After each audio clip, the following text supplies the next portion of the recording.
अस्सलाम वालेकुम दोस्तों, सुबह सुबह का टाइम है। ठीक है, परिंदे उड़ रहे हैं। अपना सामने मस्जिद है। ਇਹ ਟੈਕਸੀਆਂ ਖੜੀਆਂ ਨੇ सऊदी अरब ਦੇ ਵਿੱਚ। ਜਿਹੜੀਆਂ ਟੈਕਸੀਆਂ सऊदी अरब 'ਚ ਚੱਲਦੀਆਂ ਨੇ ਤੇ ਕਾਫੀ ਲੋਕ ਕੰਮਾਂ 'ਤੇ ਚੱਲ ਗਏ ਨੇ।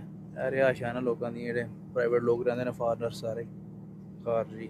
ਠੀਕ ਹੈ ਨਾ, ਇਹ ਸਾਰੀਆਂ ਰਿਹਾਇਸ਼ਾਂ ਨੇ। ਕਬੂਤਰ ਉੱਡ ਰਹੇ ਨੇ ਸੁਬਹ ਸੁਬਹ। ਠੀਕ ਹੈ ਨਾ, ਇਹ ਵੀ ਸਾਹਮਣੇ ਰਿਹਾਇਸ਼ਾਂ ਨੇ।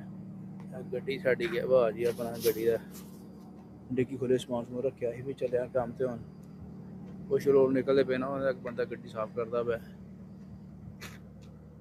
सूरत हाल सुबह सुबह का नज़ारा सऊदी अरब का। वो सामने एक बंदा जरा ना अपना गड्डी साफ करता पे अपना ना, वो भी चलिया काम से। बिल्ली एक काली जी फिरन रही है।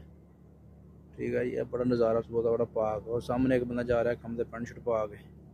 ठीक है जी, तो अगे तुम हिसाब ला लो, पाकिस्तान होंगे बंदा